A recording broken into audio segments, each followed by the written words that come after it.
Ayun.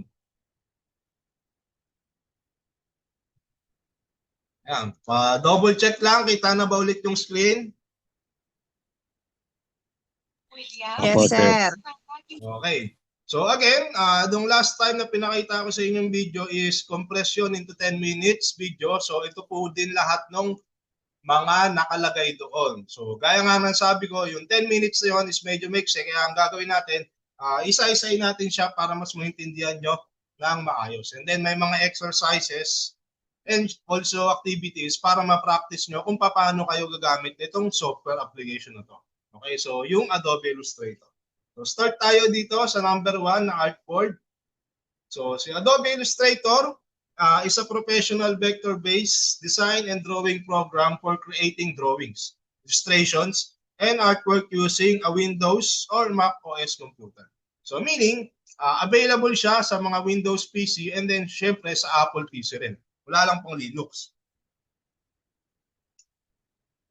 Ginagamit natin siya kapag nga mag-design ng drawing for creating drawings, illustration, and artwork. Okay, so siguro familiar kayo sa application software na Adobe Photoshop. So, teka lang.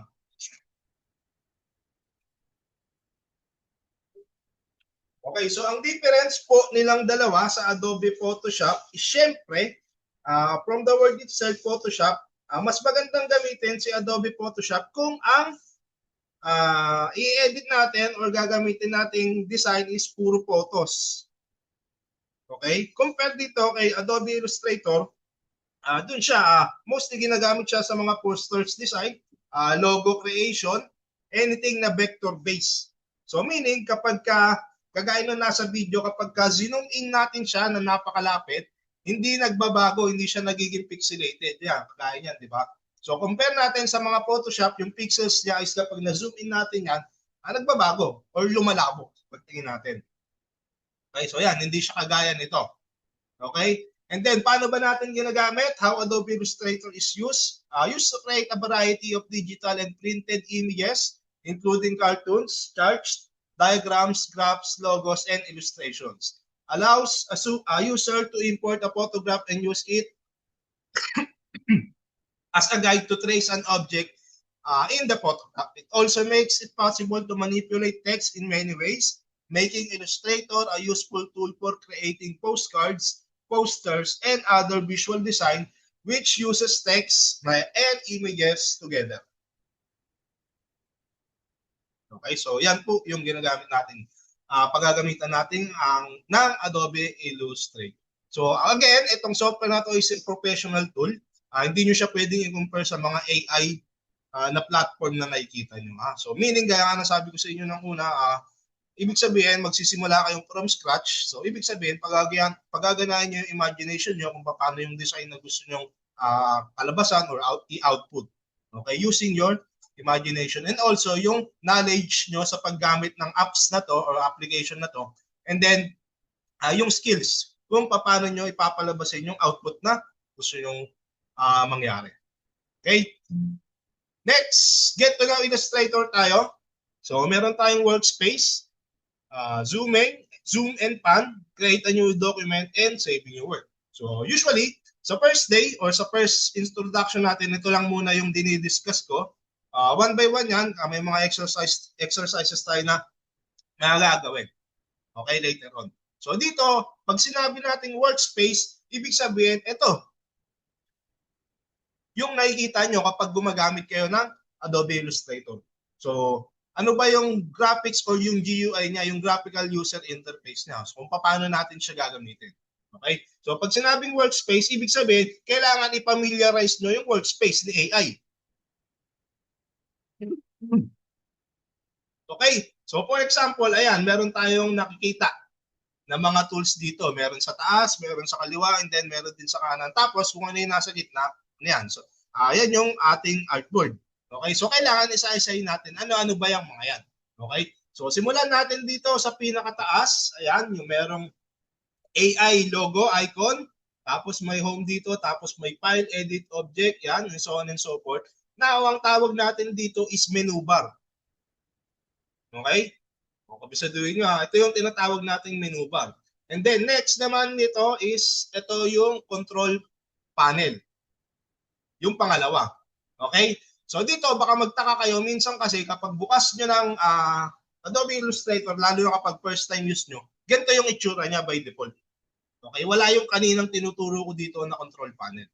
Okay? So sa akin kasi yung gusto kong gawin, kung paano ako gumamit, kung paano nakikita ko ng workspace, gusto ko ganun na rin yung setup nyo.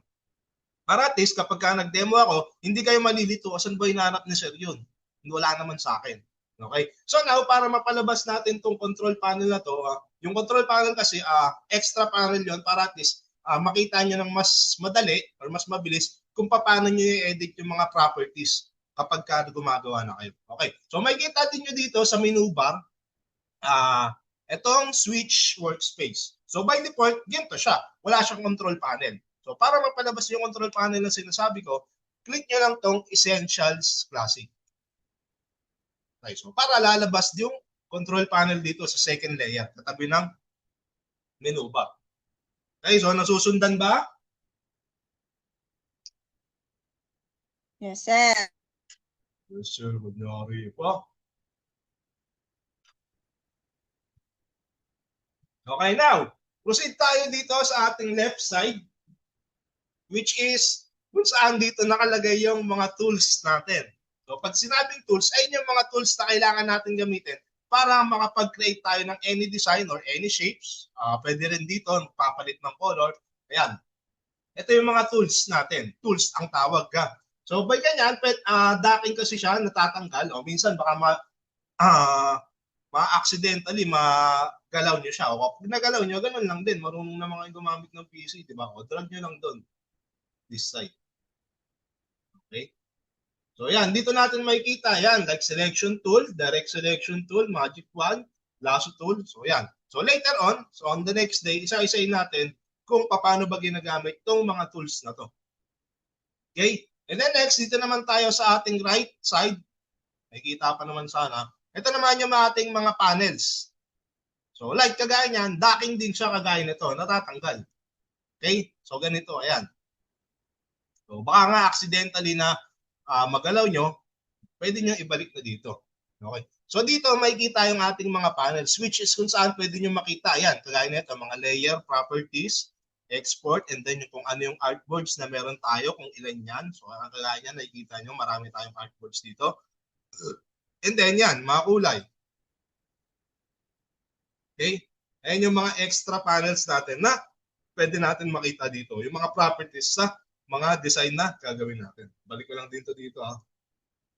Okay. Now, ito naman gitna yung tinatawag natin document window. Okay. So dito makikita nyo yung title. Pwede kasi mag-multiple window kayo dito. Okay, itong document window natin. So ayan, makikita nyo yung title ng file, which is aiguide.ai. Tapos, ito yung laman niya. Ito yung workspace naman na tinatawag. Ang tawag yan sa nakikita nyong puti na yan, na mga parang papel, yan po yung tinatawag natin na artboard. Okay? So yan yung artboard 1, 2, 3. So, depende kung anong pangalan or kung anong artboard name yung gusto nyong ilagay sa kanila. Okay? And then kapag gusto natin magdagdag ng another document window, yan lang. Ayan, magkakaroon kayo ng multiple window. So ibig sabihin, hindi lang isa yung pwede nyong buksan kapag naka-open or nagra-run yung inyong Adobe Illustrator. Okay? So yan, medyo kabisaduhin nyo kung nasan yung kailangan kasi mapamiliarize nyo kung saan nyo hahanapin yung mga kailangan nyong tools na gagamitin. Okay? Now, since na medyo familiar na kayo sa workspace, medyo familiar na ba? Nasusundan pa rin ba? Sagot. Walang sumagot. Gising pa ba kayo? Aray ko. Naririnig pa ba ako? Ano, tigil na natin to? Good, G pa, G. Naririnig pa ako? Opo, sir. Okay pa ba? Tutuloy ko pa ba? O stop na? Stop na? Tuloy, sir. Okay. So, okay na tayo sa workspace ha. Now, ito namang zoom and pan. Ito naman is para mas madali kayong gumamit or gumalaw kapag gumagamit kayo ng AI. So, yung zoom, ibig sabihin, zoom, meron tayo ditong zoom tool. Ito.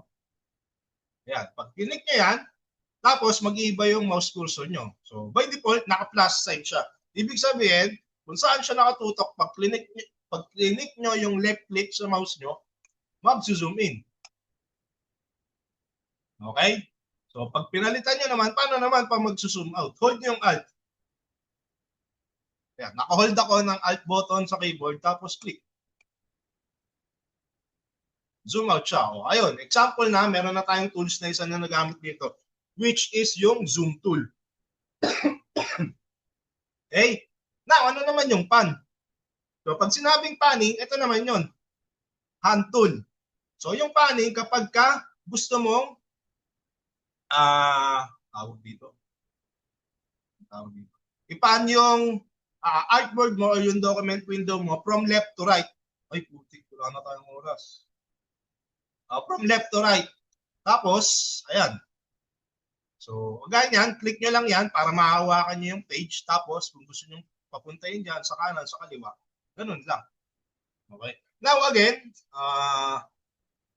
yung ating oras is mag-expire na. Para hindi tayo maghintay ng 10 minutes, i-end ko muna to. Tapos, magsisend ako ng another link para dun sa round 2. Naging 2 video pa. End ko muna to tapos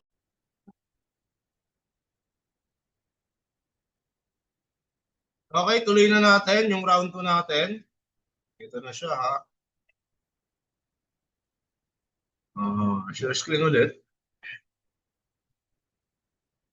Ayan, para ma-reset yung oras natin. 45 minutes ulit. Kita na yung screen. Check lang, sagot.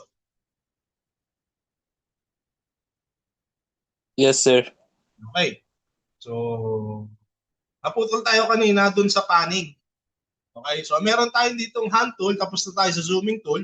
And then yung hand tool natin, kapag selected siya, ang mangyayari, pwede nating i-pan from left to right, up and down yung ating mga artboards. Okay? Now, medyo hassle kung pupunta ka pa doon, kung kailangan mag-zoom, gaganyan ka pa. Tapos hold mo yung Alt para mag-zoom out. Tapos kung gusto naman mag-panning ng left to right, pwede mong gamitin to. Yung mga scroll dito sa ating document window, or pwede itong hand, mas madali. Now, meron tayong technique na ginagawa dyan, shortcut. Basta naka-selection tool lang, by default kasi nakaganyan yung inyong mouse cursor kapag open nyo ng window. Pwede nyo gamitin kapag mag-zoom kayo. Hold nyo lang yung Alt. Zooming to Hold yung Alt tapos gamitin nyo yung scroll. Ayan. So kung saan nakatapat yung mouse cursor nyo, doon siya mag-zoom. Okay? Ganun pala, sa gitna lang din pala. Ayan. Scroll, hold Alt tapos mag-scroll kayo, ayun na yung zoom nyo. Now, paano naman pag panning? Hold nyo lang yung space button. Ayan, kung pansin nyo, naging kamay na yung ating mouse cursor. Ayan. Basta naka-hold Alt saka space bar. Para makapag-perform kayo ng zooming and panning. So, very useful yan kapag kayo na mismo yung gumagamit ng Adobe Illustrator. Okay? Now, paano naman daw po tayo mag-create, makapag-create ng new document? Okay, by the way, zooming and panning, tanungin ko lang, okay na ba yung shortcut? Madali lang naman yun, di ba? Nasusundan pa ba ng lahat?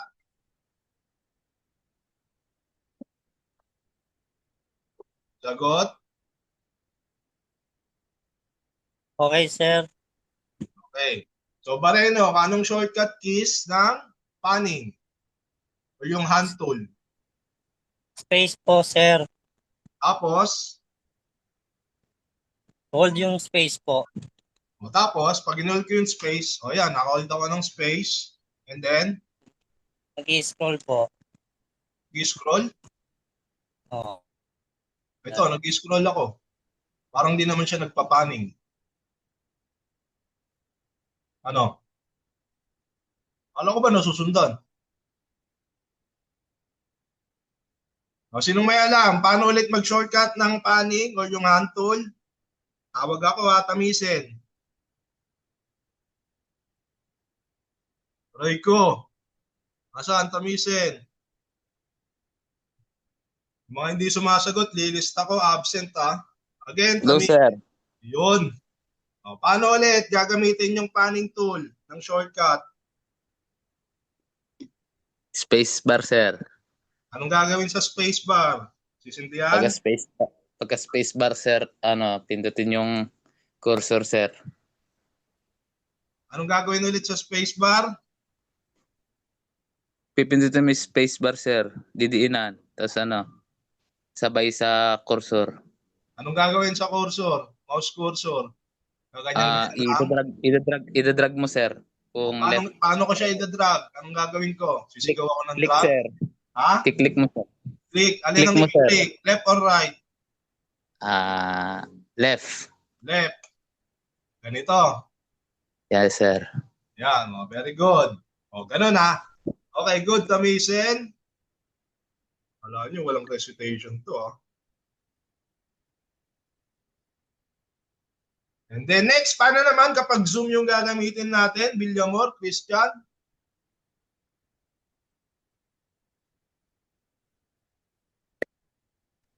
Sir, kapapasok ko lang, sir. Johnny ka dyan. Bakit? Wala, hindi ako makapasok sa unang mong sir, link eh. Hindi, wala kang grade. O, Jessa Ramos. Hop. Again, Ramos, Jessa. Ano yung tanong mo, sir? Ano yung tanong mo? Paano natin gagamit? Si Ramos wala na. Dinagpasan na kita. Jessa Ramos, sagot kung nandyan. Wala, absent. Next, Pastrana.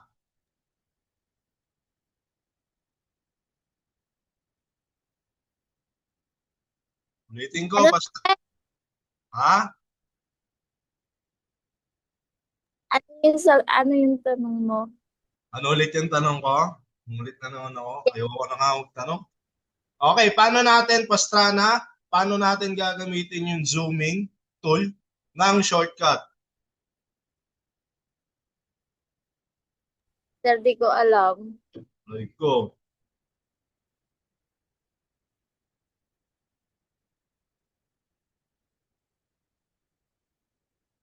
Sir, control plus.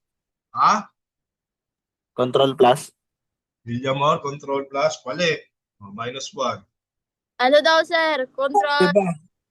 scroll. Christian. Babag ka pa, minus ka tuloy. Sir, Oh. Wala na, tapos ka na. Tinanong na kita kanina. Tawag akong iba. Bareno, Wala. Charmaine. tawag sir.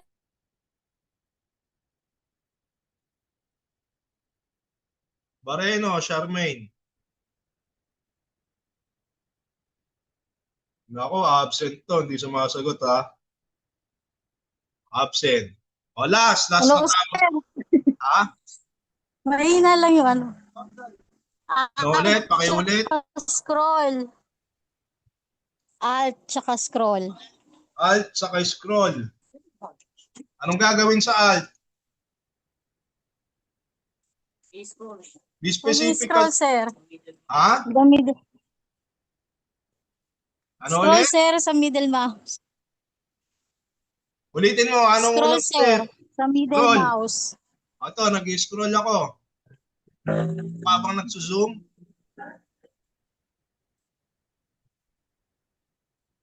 Ano? Ano? Wala na. O, last na ha. Wala. Last na tawag. Turepiel. Tinawag mo ako, sir. Sino ba? Scroll wheel, sir. Ano yan? Scroll wheel. Yung scroll wheel. Anong pinagsasabi mo? Mali. Play ba yun? Hindi ko na alam, sir. Okay, ulitin ko ha. Kapag gagamit ng zooming, ng shortcut, Hold yung Alt and then scroll. Sinabi kasi ni Bareno, scroll lang. O, kapag panning, hold yung spacebar and then mag-pan using left click. Okay.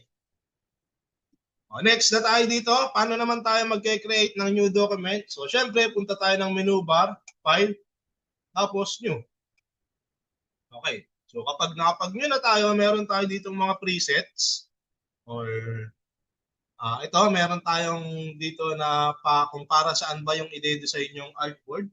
Pwede kayong mamili dito. Or pwede rin naman kayong mag-custom. Okay. For example, letter size, parang isang bond paper lang yung pagpiprintan nyo ng design. Pwede kayong pumunta dito sa print.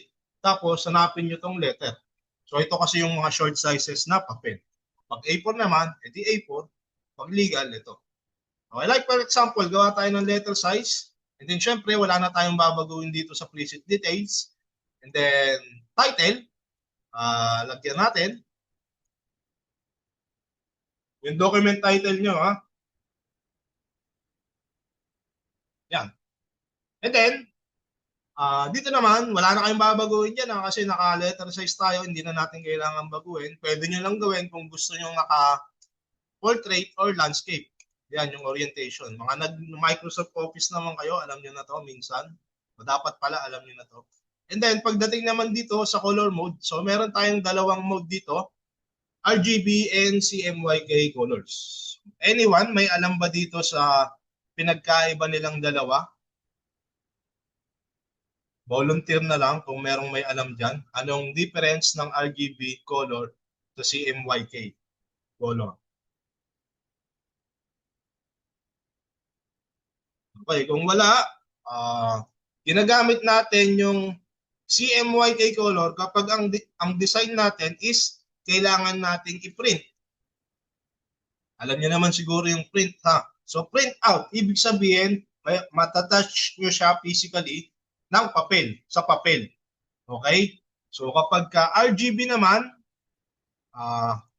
gagamitin natin ang RGB color mode kapag ka, tawag nito, sa monitor lang natin siya titignan. Hindi natin siya ipiprint. Okay? So, ganun yung explanation niya. Okay, so yan.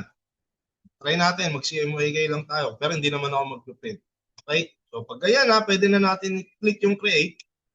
Tapos, ito na, yung ating artboard na merong isang letter size na papel. Tapos, dyan na tayo maggagawa ngayon kung ano yung gusto nating i-design. Okay? Tapos, saving your work. Siyempre, para i-save yung work, gawa muna tayo. For example, lagyan lang natin ng pangalan. Paano tayo makakapag-type? Hanapin natin yung type tool. Tapos, talay na lang natin yung gusto natin ilagay dyan. Tapos, kung gusto natin siyang i-resize, makikita natin dito sa control panel, ayan, meron tayong font style, kung anong font yung gusto natin. And then, yung isa lang naman, minsan, depende sa font style. Kung meron siyang bold, italic, or underline. Depende sa font style. Again, tapos ito naman yung ating font size. Kung paano natin palalakihin yung font na type natin. Okay, tapos pag gusto natin siyang i-move, ayan, selection tool lang, balik lang kayo, tapos move nyo na siya, ganyan, para nasa gitna. Now, since na meron na tayong nilagay dyan sa artboard natin, pwede natin i-save. So, paano natin i-save? File, and then, save as. Okay, so save natin siya as AI, syempre. Tapos save natin. Doon na siya mapupunta sa, wala na muna kayong babaguhin dito, saka na yan. Document siya, nakasave, no?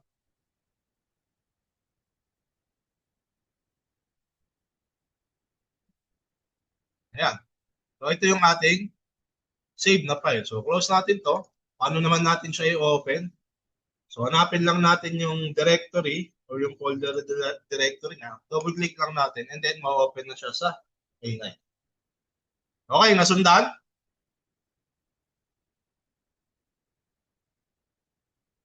Nasusundan ba? So dito pa lang tayo, get to know Illustrator. Again, Kung nasusundan, please sagot kahit isa para marinig ko lang. Ulo. Tigil na natin to. Uy, nandiyan pa ba kayo? Yes, sir. Okay, so kung nasusundan, ang gagawin nyo ngayon sa first activity nyo, prelim activity, so dito muna tayo sa Get to Know Illustrator. Gusto ko lang, makita ko kung paano kayo mag-zooming and panning, mag-create ng document, and syempre kung paano mag-save ng Word. So paano ko ngayon makikita yon?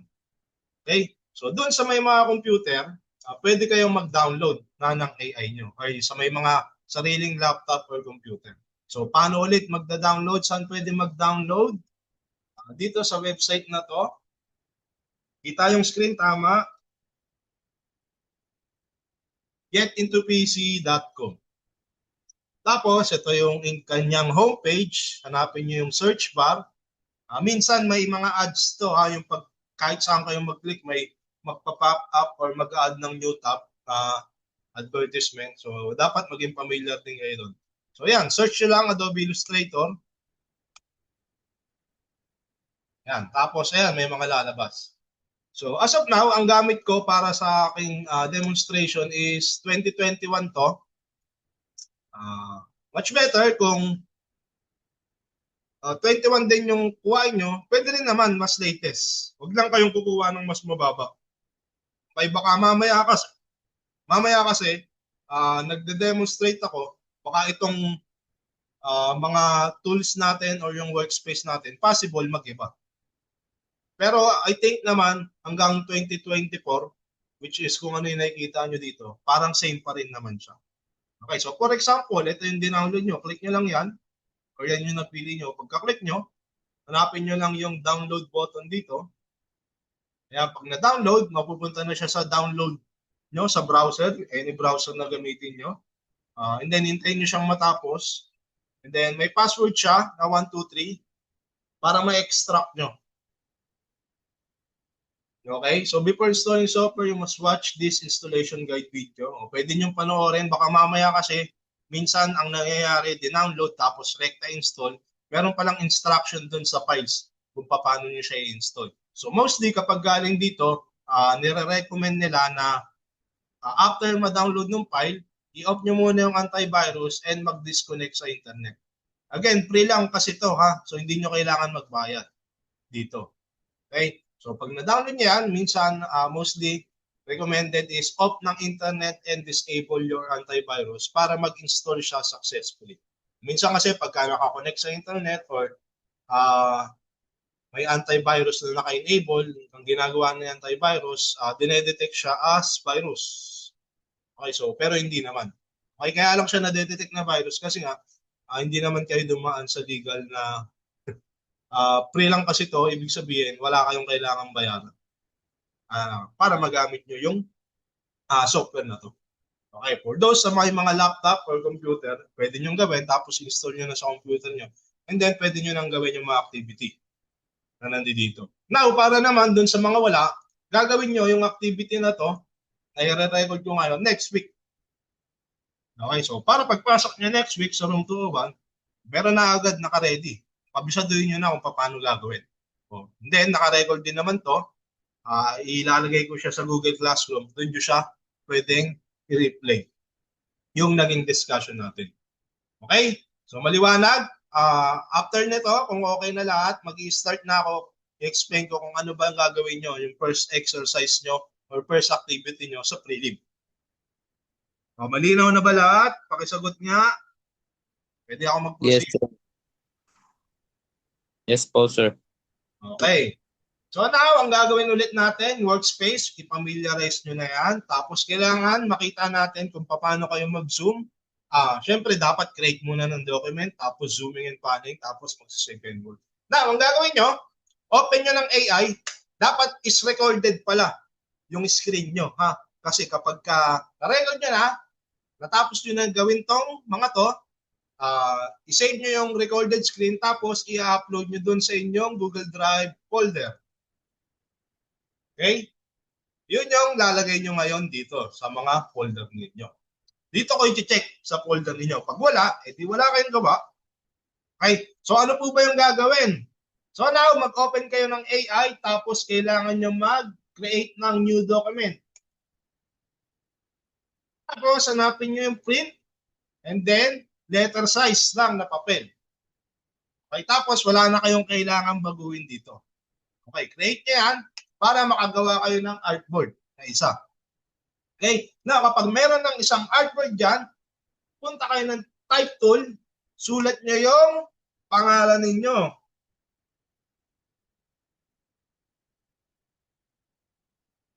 And then, course and section. Peace. Sama nyo na yung subject. Elect 412 ba? Tama? Okay, so mas maganda kung i-center nyo na rin. Tapos, palakihin nyo ng font size. Siyempre. Okay, maximum nyo na into 72. Tapos, i-move nyo sa gitna. Yan. So, ang nagawa nyo is nakapag-create kayo ng new document. Tapos, kailangan nyo siyempre i-perform yung zooming. Kailangan makita dun sa recorded video nyo. And then yung panning. Oh, napakasimple ha. Tapos, pag nakita na yan, save nyo na yung work. Pangalanan nyo. Pangalanan nyo na lang. Activity 1 or last name nyo na lang. Pwede. Tapos, save. Pag nakita ko ng ganyan, stop nyo na yung record ng video and then upload dun sa Google Drive folder. Pag na-upload na, ang gagawin yung file name is PA1.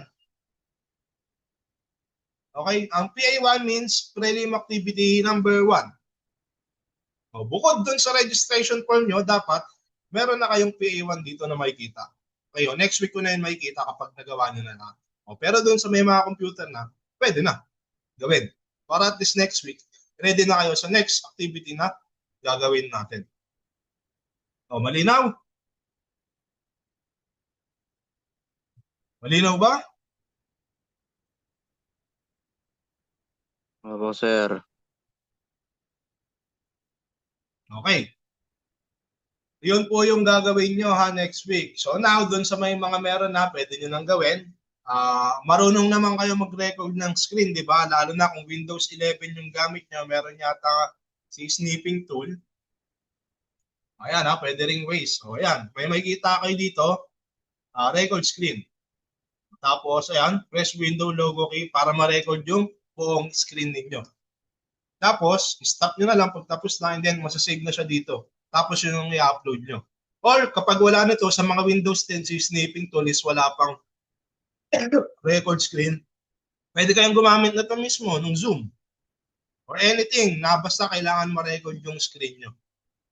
Okay, so discard nyo na yun kung paano nyo ma-record yung screen. Tapos, kapag recorded na, video ang kailangan ko. Again, video. Di pwedeng mga pictures lang na isi-send nyo dun sa inyong Google Drive folder. Pag na-record na yung video, pangalanan yung PA1, tapos upload nyo dun sa inyong Google Drive folder. Maliwanag? Any questions? May tanong?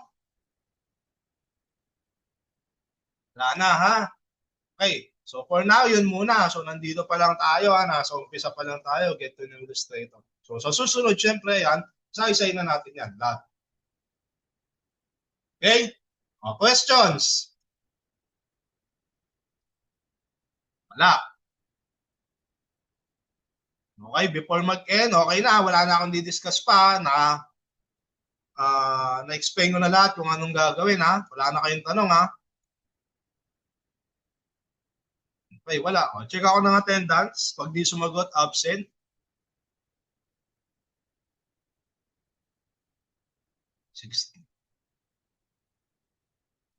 Bareno, Charmaine.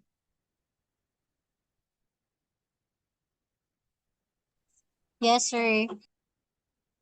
Bareno, Joshua. Present, sir. Hincha.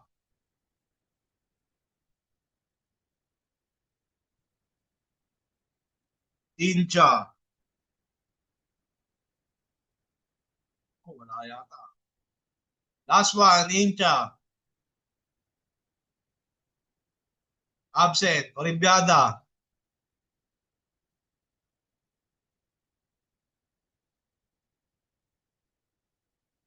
Olimpiada. Last one, Olimpiada.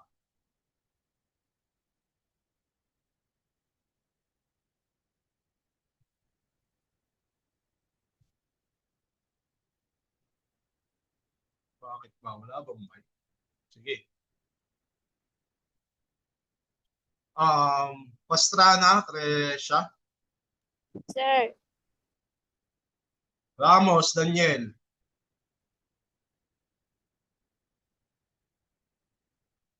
Ramos, Daniel. Last one, Ramos, Daniel. Absent. Ramos, Niesa. Present, sir. Kamisen. Present, sir. Langlao.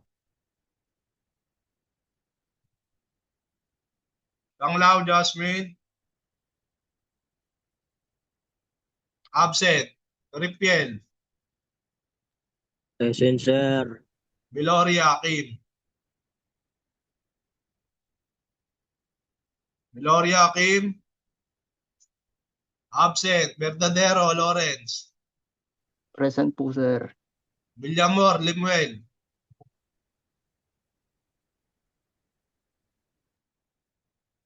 Ito pa, Villamor, Limuel. Absent. Villamor, Christian. Ay, tanggap nandito ka. Sino ka? Present, sir. Yan. Christian. Limuel. Ano pa? Ano ka dito? Sige. May nag-chat. Si Kim. Buntis si Kim. Bilor. Sige. Ito ni Christian. Bigla sumulpot. Ay, si Limuel pala. Yung Christian ulit. Villamor. Present, sir. And then last, Villanueva, Gabriel. Sir. Lahat ba natawag?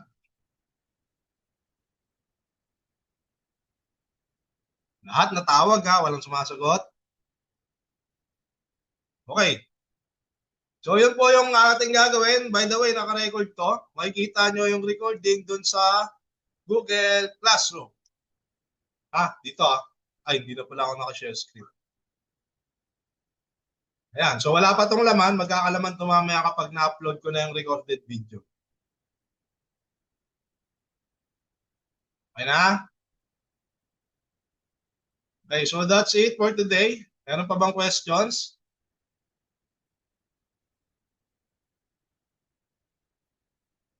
Wala nang tanong ha? Okay, so kung wala nang tanong, wala nang reactions, pwede na mag-out. See you next week. Mag-chat na lang ulit ako sa GC.